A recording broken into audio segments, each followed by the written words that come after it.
The rain hammered against the saloon's windows like angry fists, each drop a reminder of the storm that had been brewing both outside and within the walls of the Red Diamond for weeks. Margaret O'Brien pressed her back against the cold brick wall of the alley, her emerald dress torn at the shoulder, mud splattered across the silk that had once been her pride. The taste of blood lingered on her lips, where Vincent Carlisle's ring had caught her during their struggle.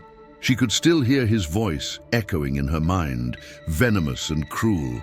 "You're nothing but a worthless Irish whore, and you'll never be anything more." The heavy wooden door of the saloon remained firmly shut behind her, a barrier between her and the only life she had known for the past 2 years in Dusty Creek. Through the rain-streaked glass, she could see the warm glow of the oil lamps, the shadowy figures of men who had once paid for her dances, her smiles, her carefully practiced conversations. None of them had lifted a finger when Vincent's hands had wandered too far, when his propositions had become demands, when her refusals had turned into his rage. Maggie pulled her shawl tighter around her shoulders, but the thin fabric offered little protection against the Arizona storm. October nights in the desert could be unforgiving, and she had nowhere to go. The other girls at the saloon had watched in silence as Vincent dragged her toward the door, their eyes filled with a mixture of pity and relief that it wasn't them facing his wrath. She didn't blame them. In a world where survival meant keeping your head down and your mouth shut, loyalty was a luxury none of them could afford. The thunder rolled across the desert like a war drum, and lightning illuminated the empty main street of Dusty Creek. Most decent folks were tucked safely in their homes, probably grateful for the rain that would fill their wells and nourish their crops. But Maggie wasn't decent folk, not in their eyes. She was a saloon girl, a fallen woman, someone to be whispered about and avoided. The irony wasn't lost on her that she had fled one prison in Boston only to find herself trapped in another, smaller cage in the middle of nowhere. Her fingers traced the emerald pendant at her throat, the last remnant of her mother's jewelry, the only thing of value she had left. The memory of her mother's voice drifted through her mind like a ghost. "Margaret, my darling, sometimes the Lord tests us with storms to show us how strong we really are." But as she stood there in the rain, soaked to the bone and with nowhere to turn, Maggie wondered if this was a test of strength or simply the end of the road. The sound of horse hooves on wet earth made her press herself deeper into the shadows. A lone rider approached through the storm, his dark figure barely visible against the night. She held her breath, knowing that being found alone in an alley at this hour would only confirm every terrible thing the townspeople already believed about her. The rider slowed as he passed the saloon, and for a moment she thought he might continue on his way. But then the horse stopped, and she heard the creak of leather as the man dismounted. "Ma'am?" The voice was deep, concerned, completely unlike the harsh tones she had grown accustomed to. "Are you hurt?" Maggie's legs gave out then, whether from exhaustion, fear, or the unexpected kindness in the stranger's voice, she couldn't say. The last thing she remembered was the sound of boots splashing through puddles as someone rushed toward her, and then the world went dark. The scent of coffee and bacon filled Maggie's nostrils as consciousness slowly returned to her. For a moment, she thought she might be dreaming, transported back to her childhood kitchen in Boston, where her mother would prepare breakfast before her father left for the docks. But the unfamiliar ceiling above her, made of rough-hewn wooden beams, reminded her that those days were long gone. She was lying in a real bed, not the narrow cot she had grown accustomed to at the saloon, covered by a quilt that smelled of lavender and sunshine. "Easy now," came that same gentle voice from the night before. "You've been unconscious for nearly 12 hours. Maggie turned her head to see a man sitting in a wooden chair beside the bed, his hat in his hands, dark hair slightly disheveled. His face was weathered by years under the desert sun, with lines around his eyes that spoke of both laughter and sorrow. He was perhaps 10 years older than her, with the kind of solid build that came from honest work rather than barroom brawls. There was something in his brown eyes that she hadn't seen in a long time. genuine concern without expectation. "Where am I?" she whispered, her voice hoarse from the cold rain and Vincent's rough handling. "My ranch, about 5 miles outside town. Name's Samuel Harrison, but folks call me Sam." He gestured toward a small table where a steaming cup waited. "I've got some coffee ready and biscuits if you're hungry. You looked half frozen when I found you." Maggie struggled to sit up, acutely aware that she was wearing a clean nightgown instead of her torn dress. Sam noticed her alarm and quickly looked away, his cheeks reddening slightly. "My neighbor, Mrs. Patterson, came by to help you get cleaned up. She lives about a mile down the road. Said you had some nasty bruises, but nothing that won't heal." The mention of another person seeing her condition made Maggie's stomach clench. "Does she know who I am? Where you found me?" Sam's expression grew serious. "She knows I found a woman in need of help, and that's all she needs to know. But I won't lie to you, miss." He paused, waiting for her to supply her name. "O'Brien. Margaret O'Brien." She pulled the quilt up to her chin, studying his face for any sign of recognition or judgment. "And you know exactly who I am, don't you, Mr. Harrison? I know you work at the Red Diamond. I know Vincent Carlisle is a mean son of a gun who treats his girls like property." Sam's jaw tightened. "And I know that no woman deserves to be thrown out into a storm like a piece of trash, regardless of how she makes her living." His words hit her like a physical blow, not because they were cruel, but because they were kind. She had grown so accustomed to harsh judgment that compassion felt foreign, almost dangerous. "Why did you help me? What do you want in return?" Sam stood and walked to the window, gazing out at the morning landscape. "My wife died 5 years ago. Fever took her and our unborn child. Since then, I've been rattling around this place like a ghost, going through the motions of living, but not really alive." He turned back to her, his expression earnest. "I'm not looking for charity or pity, Miss O'Brien. I'm proposing a business arrangement." Maggie's blood ran cold. She'd heard that phrase before, always followed by demands that made her skin crawl. "What kind of arrangement?" "Marriage," Sam said simply, and her world tilted on its axis. "Not the kind you're thinking," he added quickly, seeing her face. "A marriage of convenience. You need protection and a roof over your head. I need—" He paused, searching for the right words. "I need someone to help me remember what it means to be human again." The silence stretched between them, filled only by the ticking of a clock on the mantel. Maggie's mind raced through her options, which were painfully few. Return to the saloon and face Vincent's wrath. Leave town with nothing but the clothes on her back and hope she could make it to the next settlement. Or trust this stranger who had already shown her more kindness than she had received in months. "I have a past, Mr. Harrison," she said finally. "Things I've done, things that have been done to me. The people in this town will never accept me as your wife. The people in this town don't pay my bills or warm my bed," Sam replied, though his cheeks flushed at the last part. "What I mean is, it's my life to live, and I'll live it as I see fit." Maggie studied his face, searching for deception or hidden motives. All she found was a loneliness that matched her own and a determination that reminded her of her father. "And what would you expect from me in this arrangement? Help around the house, maybe learn to cook something besides beans and hardtack. Company at meals. Someone to talk to in the evenings." Sam's voice grew softer. "I'm not asking you to love me, Miss O'Brien. I'm asking you to help me build a life worth living." The morning sun streamed through the window, casting golden light across the simple but comfortable room. For the first time in years, Maggie felt something that might have been hope stirring in her chest. "When?" "Today, if you're willing. The circuit preacher comes through town every other Sunday. He's here now, and he owes me a favor." Sam's eyes met hers steadily. "I know it's fast, but Vincent won't let this go. He's already been asking around town about you."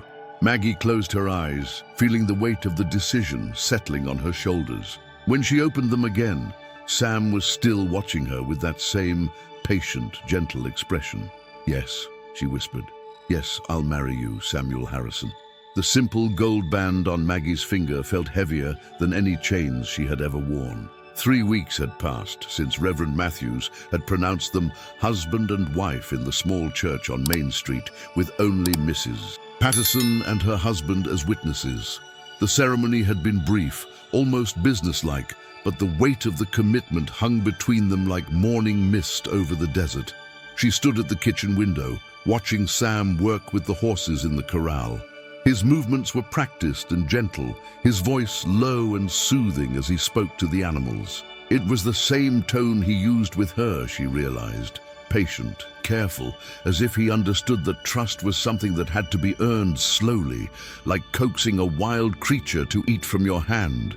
The kitchen had become her sanctuary over the past weeks. Sam had shown her where everything was kept, then left her to figure out her own system. She had burned the first few meals, unused to cooking for someone who actually appreciated the effort. At the saloon, she had lived on whatever scraps the cook threw together, usually cold beans and stale bread. Now she found herself experimenting with the supplies Sam kept well stocked. Flour, eggs from the chickens, vegetables from the small garden behind the house. "Smells good in here," Sam said, entering through the back door and hanging his hat on the wooden peg. His hair was damp with sweat, and there was a streak of dirt across his cheek that made him look younger somehow. "Beef stew," Maggie replied, not turning from the stove. "I found some potatoes in the root cellar that needed using." Sam washed his hands in the basin, the simple domestic ritual still strange to both of them. They were learning to navigate around each other in the small space, careful not to touch, always maintaining a respectful distance. At night, Sam slept in the main bedroom, while Maggie had made herself comfortable in the small room that had once been intended as a nursery. Neither spoke of the arrangement, but both understood it. "Had a visitor today," Sam said, settling into his chair at the table. "Jake Morrison from the general store. Says there's been talk in town." Maggie's hands stilled on the ladle. She had been dreading this moment, knowing it would come eventually. "What kind of talk?" "The kind you'd expect. People wondering what I'm thinking, marrying a saloon girl. Some saying I've lost my mind with grief." Sam's voice was matter-of-fact, but she could hear the edge underneath. "Vincent's been spreading stories about you, trying to turn folks against us." She turned to face him, her heart hammering in her chest. "What kind of stories?" "Nothing I'm going to repeat and nothing I believe." Sam's brown eyes were steady, reassuring. "But Jake came to warn me that Vincent's been talking to some of the other ranch owners, trying to convince them not to do business with me." The ladle clattered to the floor as Maggie's hands began to shake. "This is exactly what I was afraid of. I'm ruining your life, Sam. You should send me away before it gets worse." "Maggie." Sam's voice was firm, and she realized it was the first time he had used her shortened name. "Look at me." She forced herself to meet his gaze, expecting to see regret or anger. Instead, she found determination and something else, something that made her breath catch. "I made a choice when I married you, and I don't make choices lightly. Vincent Carlisle is a bully and a coward, and I won't let him dictate how I live my life." Sam stood up, moving closer, but still maintaining that careful distance. "But I need to know that you're in this too. If you want to leave, I'll understand. I'll help you get to wherever you want to go." Maggie thought of the nights she had lain awake in the small bedroom, listening to the sounds of the ranch, the wind through the cottonwoods, the distant call of coyotes, Sam's quiet movements as he checked the doors before bed. She thought of the mornings when she would find fresh eggs waiting for her, or flowers from the wild desert blooms placed in a jar on the kitchen table. Small gestures that told her she was seen, valued, protected. "I don't want to leave," she said quietly, "but I don't want to be the reason you lose everything you've worked for." "Then we fight," Sam said simply. "Together." The word hung between them, heavy with possibility. Together. It was a concept Maggie had almost forgotten existed, the idea that someone might stand beside you instead of behind you or in front of you. "How?" she asked. "By living our lives, by showing this town that we're not ashamed of who we are or what we've chosen." Sam picked up the fallen ladle, rinsing it in the basin. Jake also mentioned that the church social is coming up next month. "I think we should go." Maggie's eyes widened. "Sam, I can't. Those women will eat me alive." "Some will try," he agreed. but others might surprise you. Mrs. Patterson has been asking about you every time I see her. She liked you, Maggie. She saw something in you that had nothing to do with where you worked or what you've done. The stew bubbled on the stove, filling the kitchen with the scent of herbs and comfort. Maggie ladled it into bowls, her hands steadier now. As they sat down to eat, she found herself studying Sam's face in the lamplight. He was a good man, she realized. Not perfect, but good in a way that was rare in her experience. "The church social," she said finally, "if you think it's the right thing to do." Sam smiled, the first real smile she had seen from him since their wedding day. "I think it's time to stop hiding and start living." Outside, the desert wind whispered through the darkness, carrying with it the promise of challenges ahead.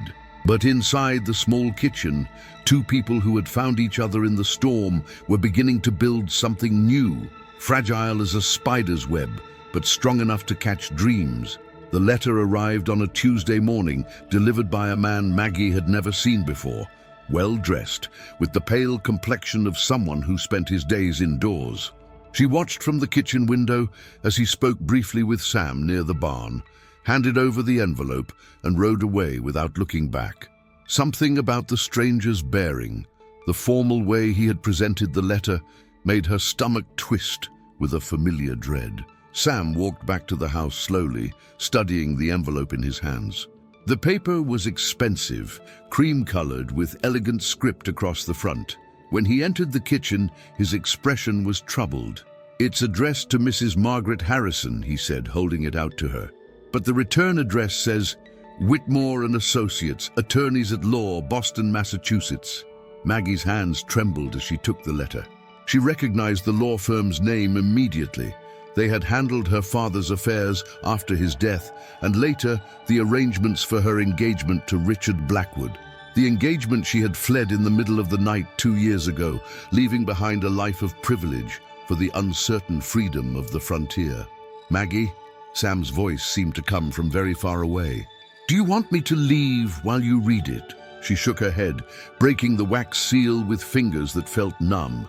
The letter was brief, written in the precise handwriting of a legal clerk, but its contents hit her like a physical blow.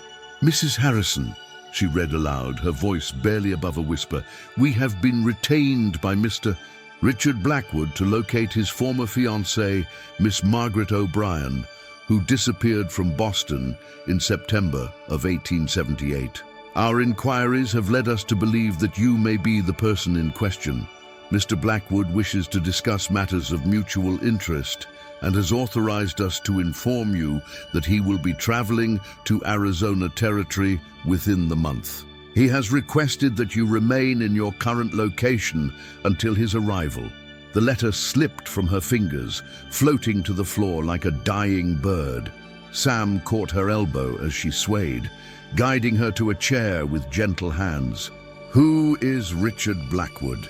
he asked quietly. Maggie closed her eyes, feeling the walls of the kitchen closing in around her. She had known this day might come, had lived with the fear of it for 2 years, but somehow she had convinced herself that the desert was vast enough to swallow her past completely. "He's the man I was supposed to marry," she said finally. "The man I ran away from." Sam pulled a chair close to hers, sitting down so their knees almost touched. "Tell me." The words came slowly at first, then in a rush, as if a dam had burst inside her chest. She told him about her father's death, about the debts that had consumed his estate, about Richard Blackwood, 15 years her senior, wealthy, respected, and utterly without conscience. She described the bruises hidden beneath long sleeves, the way Richard's hands would tighten on her arms when he was displeased, the threats disguised as promises of what married life would bring. "He told me I was lucky that he was willing to marry damaged goods," she whispered, "that no other man would want a woman whose father had died in debt and disgrace. When I tried to break the engagement, he laughed, said I belonged to him whether I liked it or not, that he had paid good money for me and intended to collect." Sam's hands clenched into fists on his knees. "So you ran." "I took what little jewelry my mother had left me, sold it for passage west, and disappeared." Maggie's voice grew stronger as she continued. I thought I was being clever, taking the name O'Brien instead of O'Connell, changing my appearance, learning to survive on my own. But he found me anyway. The saloon work, Sam said, understanding dawning in his eyes. You did what you had to do to survive. Maggie nodded, tears she had held back for 2 years, finally spilling over. I'm not proud of it, but it kept me fed and gave me a roof. I told myself it was temporary, just until I could save enough money to go further west, maybe to California. Sam reached out slowly, giving her time to pull away, and covered her hands with his. And now, he's coming here. He won't let me go easily, Maggie said, her voice heavy with dread. Richard is used to getting what he wants, and he doesn't forgive being made to look foolish. He'll use every resource he has to force me back to Boston. Then we'll be ready for him, Sam said firmly. You're not the same woman who ran away from Boston, Maggie. You're stronger now, and you're not alone. Maggie looked into his eyes, seeing the determination there, the quiet strength that had drawn her to accept his proposal. But she also saw something else, a protective fierceness that made her heart skip. He's dangerous, Sam. He has money, influence, connections. He could ruin you just for helping me. Let him try, Sam said simply. You're my wife, Maggie. That means something to me, even if our marriage isn't conventional. I won't let anyone hurt you, not while there's breath in my body. Outside, storm clouds were gathering on the horizon, promising another desert tempest. But inside the kitchen, as Sam's hands held hers steady, Maggie felt something she hadn't experienced in years, the fierce, desperate hope that maybe, just maybe, she had finally found a place worth fighting for. Richard Blackwood arrived in Dusty Creek on a Thursday afternoon, stepping off the eastbound stage with the bearing of a man accustomed to commanding respect. Maggie watched from behind the general store's window as he surveyed the dusty main street with obvious disdain, his expensive suit and polished shoes marking him as clearly as a brand. Even from a distance, she could see that he hadn't changed. Still tall and imposing, still carrying himself with the arrogance of inherited wealth and unchallenged authority. That him? Sam asked quietly, standing beside her in the shadows. Maggie nodded, unable to speak. Her throat felt tight, as if invisible hands were already wrapping around her neck. Richard's presence seemed to suck the air from the street, making the familiar buildings of Dusty Creek feel small and vulnerable. They watched as Richard approached Vincent Carlisle, who had been waiting outside the saloon like a spider in his web. The two men shook hands with the familiarity of a predetermined alliance, and Maggie's heart sank. Of course, Vincent would have contacted Richard. It was exactly the kind of vindictive move she should have expected. He's already got Vincent on his side, she whispered. Then we'll deal with both of them, Sam replied, but she could hear the tension in his voice. That evening, they came to the ranch. Richard rode in the lead, accompanied by Vincent and two men Maggie didn't recognize. Hired guns from the look of them, with hard faces and hands that rested too casually on their weapons. Sheriff Morrison brought up the rear, his expression apologetic but resigned. Sam met them in the yard, and Maggie stood on the porch behind him, her hands gripping the wooden railing so tightly her knuckles went white. Richard dismounted with practiced grace, smoothing his jacket as he studied the modest ranch house with barely concealed contempt.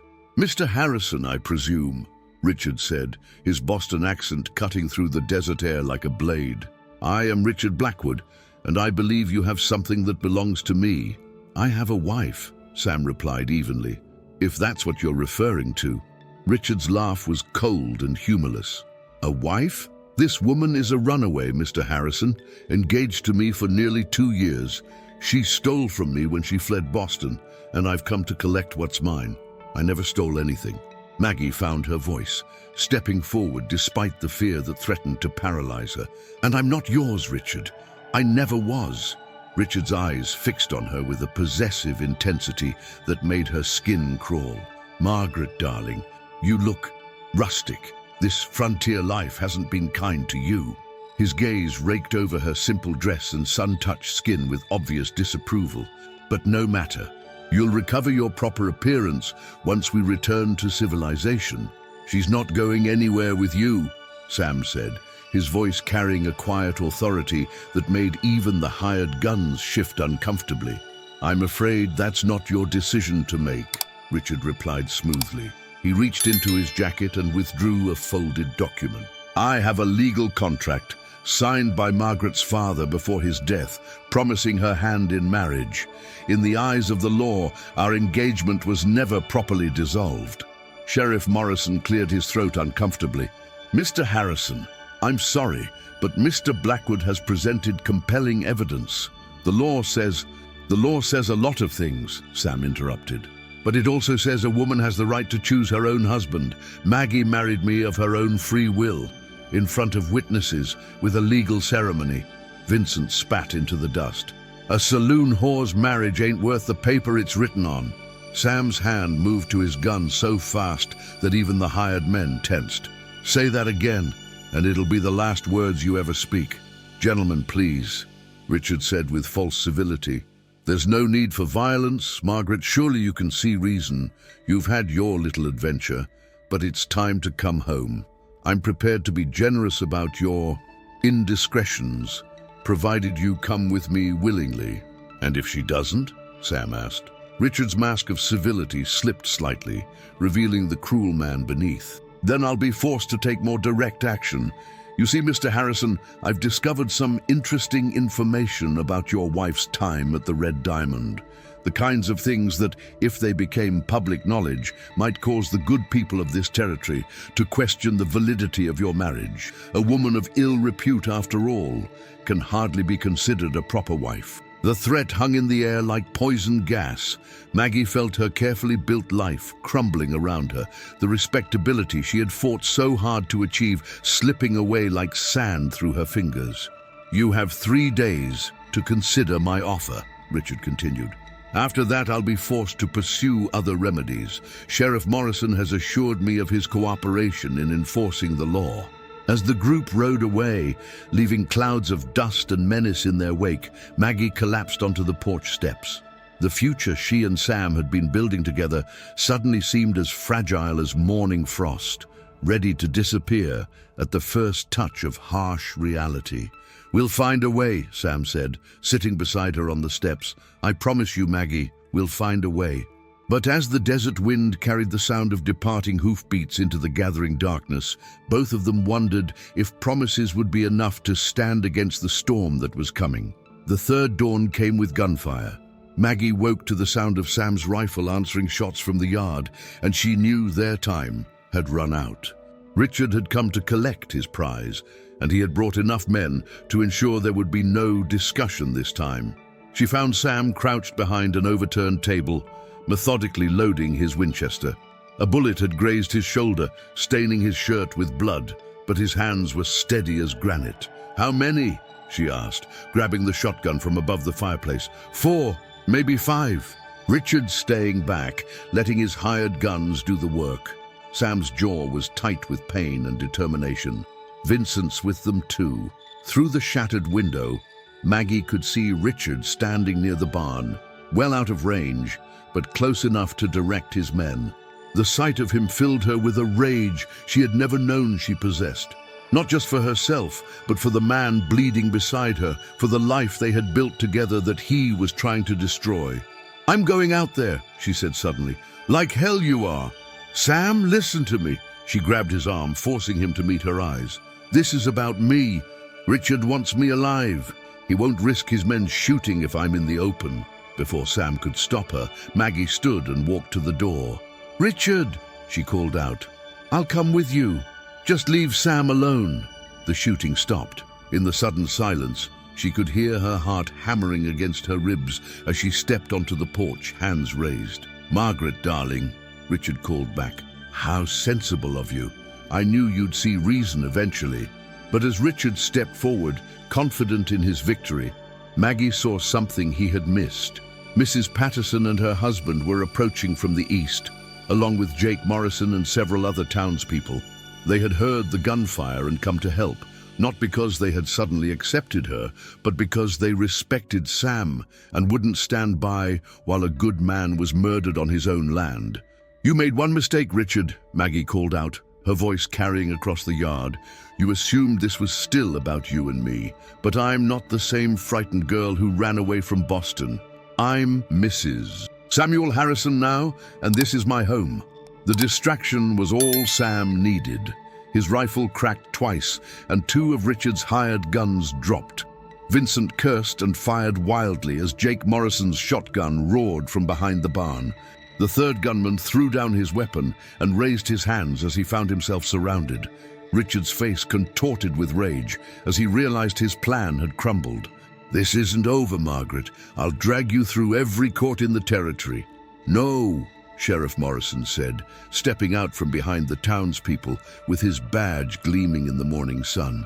"It's over, Mr. Blackwood. I've had time to think about those papers you showed me, and I've decided they're not worth much out here.